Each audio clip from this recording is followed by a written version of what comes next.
নমস্কার বন্ধুরা, আমাদের তিন দিদি হেসেলের আরেকটা নতুন এপিসোডে আপনাদের স্বাগত জানাই। আজকে আমরা বানাতে চলেছি খুবই সহজ এবং উপাদেয় একটা রেসিপি। আজ আমরা রান্না করব হচ্ছে লাউয়ের খোসা ভাজা। আমি জানি না আপনারা কতজন এই জিনিসটা বানান বাড়িতে, তবে যারা এটা কখনো বানিয়ে দেখেননি বা খেয়ে দেখেননি তারা কিন্তু প্লিজ একবার অন্তত এইভাবে বানিয়ে খেয়ে দেখবেন।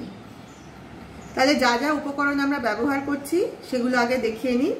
এখানে দেখুন দিদি লাউয়ের খোসাগুলো একদম ঝিরিঝিরি করে কেটে নিয়েছে, আর একটু সময়টা বাঁচানোর জন্য অলরেডি এই লাউয়ের খোসাটা একটু নুন আর গরম জলে ভাপিয়ে নেওয়া হয়েছে। এখানে আছে একটু কুচিয়ে নেওয়া আলুটাও কিন্তু ওই লাউয়ের খোসার মতোই সরু সরু করে কেটে নেওয়া হয়েছে। নুন, হলুদ, ফোড়নের জন্য আছে কালো সর্ষে আর শুকনো লঙ্কা, আর এখানে একটা পেঁয়াজ কুচিয়ে নেওয়া হয়েছে, আর আছে কিছু কাঁচা লঙ্কা। এখন এই নুন বা ঝালটা আপনারা আপনাদের পছন্দ অনুযায়ী দেবেন। আর এখানে নেওয়া হয়েছে অল্প পরিমাণে চিনি। আমরা যদিও চিনিটা খুব একটা খাই না, তবে নিরামিষ রান্নাতে সামান্য একটু চিনি না দিলে স্বাদটা ঠিক মতো আসে না। এই নুন মিষ্টিটা পুরোটাই আপনাদের যার যার নিজেদের পছন্দের ওপর, সেই অনুযায়ী আপনারা ব্যবহার করবেন। আর রান্নাটা হবে কিন্তু সর্ষের তেলে। তাহলে চলুন রান্নাটা শুরু করা যাক। গ্যাসটা জেলে কড়াইটা বসিয়ে দেওয়া হয়েছে। দিদি এবার কড়াইতে দিয়ে দিল কিছুটা সর্ষের তেল।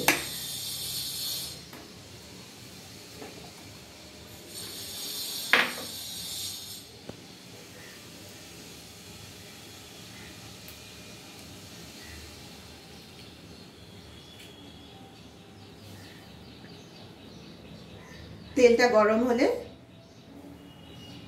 ফোড়নের সর্ষে আর শুকনো লঙ্কাটা দিয়ে দেওয়া হবে।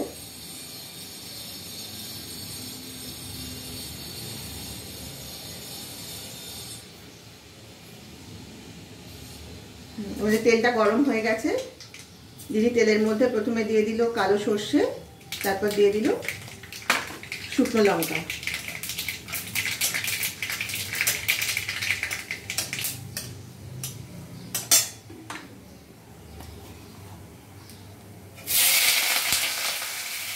ফোড়নটা একটু নাড়াচাড়া করে তার মধ্যে দিয়ে দেওয়া হলো কেটে রাখা আলুটা।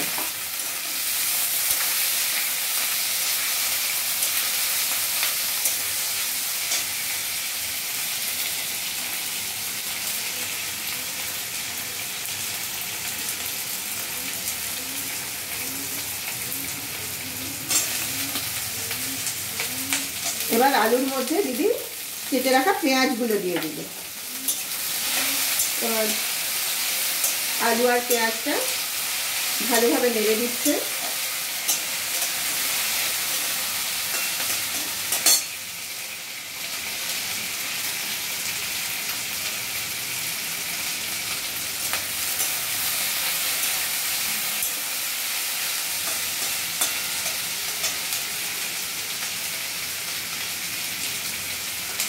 এবার এই আলু পেঁয়াজের সাথে ভাপিয়ে রাখা লাউয়ের খোসাটাও দিদি মিশিয়ে দিচ্ছে।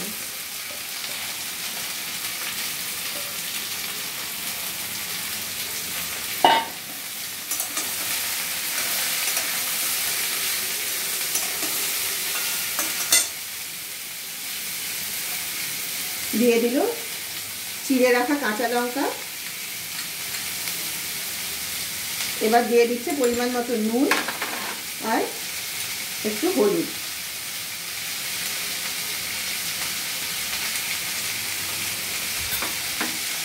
দিয়ে দিচ্ছে সামান্য চিনি। এবার সব উপকরণগুলো খুব ভালোভাবে দিদি নেড়ে চেড়ে মিশিয়ে দিচ্ছে।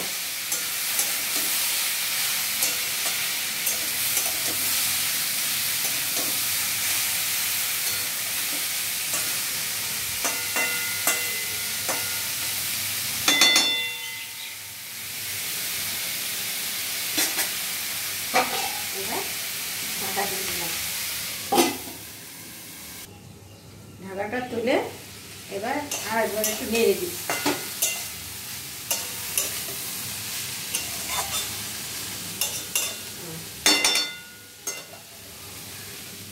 ঢাকা দিয়ে দিলাম। আমাদের রান্নাটা প্রায় শেষের পথে। দিদি আরেকবার ভালোভাবে নেড়ে দিচ্ছে, আর 2-3 মিনিটের মধ্যেই এই রান্নাটা পুরোপুরি কমপ্লিট হয়ে যাবে।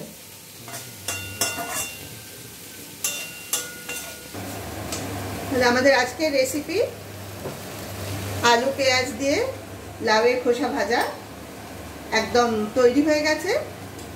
এবার গ্যাসটা বন্ধ করে দিয়ে বাটিতে ঢেলে নিলেই হয়ে গেল।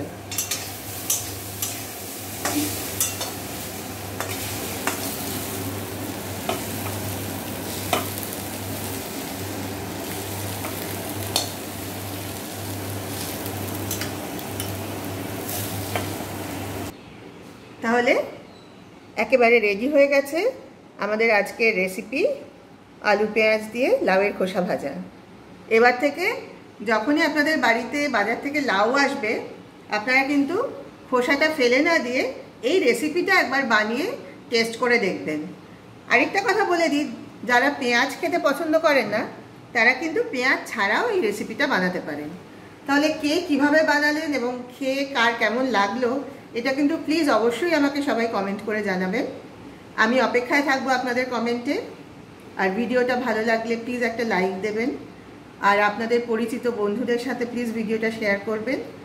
আর চ্যানেলটা সাবস্ক্রাইব করতে যারা এখনও বাকি আছেন তারা প্লিজ চ্যানেলটা যত তাড়াতাড়ি সম্ভব সাবস্ক্রাইব করুন। আজ তাহলে এই পর্যন্তই। কালকে আবার আপনাদের সামনে চলে আসবো একটা নতুন রেসিপি নিয়ে।